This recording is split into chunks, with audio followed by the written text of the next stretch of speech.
ঢাকাগামী Burimari express ট্রেনটি Burimari station থেকে চালু করার দাবিতে পাটগ্রামবাসী লাগাতার অবরোধ কর্মসূচি পালন করছে।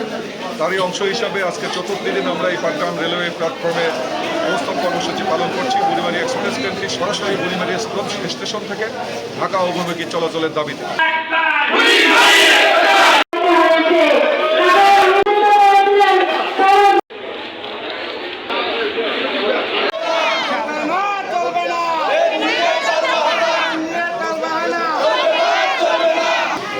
আমরা 4 দিনেও দেখলাম রেলওয়ের ঊর্ধ্বতন কর্তৃপক্ষের এই বিষয়ে কোনোরকম যোগাযোগহীনতা এবং কোনোরকম তারা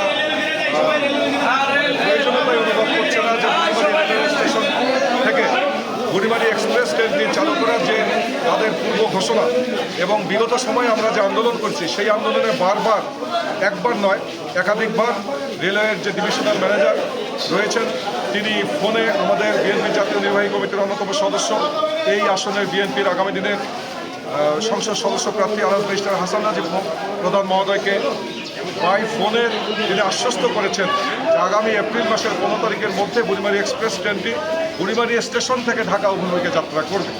আমরা তার আশ্বাসে আমাদের কর্মসূচি স্থগিত করেছিলাম, কিন্তু দুঃখজনক হলেও সত্য যে এপ্রিলের 15 তারিখ পার হওয়ার পরেও এই বুড়িমারি এক্সপ্রেস ট্রেনটি বুড়িমারি স্টেশন থেকে চালু করার কোনো কার্যকর পদক্ষেপ আমরা রেলওয়ে কর্তৃপক্ষের কাছ থেকে দেখিনি।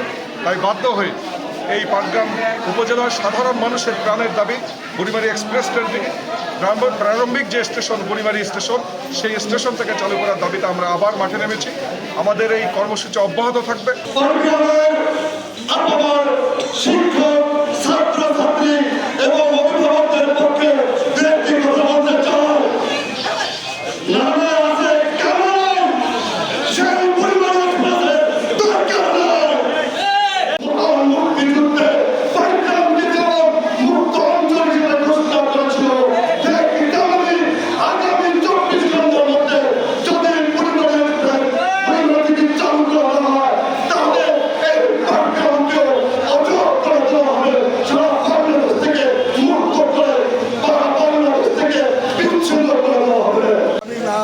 না হয় তাহলে পাটগ্রাম যে সড়ক পথ আছে এই সড়ক পথ আমাদের অবরোধ করার জন্য আমাদের অনির্দিষ্টকালের জন্য সড়ক পথ অবরোধ করার জন্য আমাদের কর্মসূচি হাতে নেওয়া আছে, যাতে করে আমরা এখনও আশা করি যে জেলা প্রশাসন জেলা রেলওয়ে ডিপার্টমেন্ট তারা এক পদক্ষেপ নেয় যেন অতি দ্রুত এই বুড়িমারি এক্সপ্রেস ট্রেনটি চালু হয়।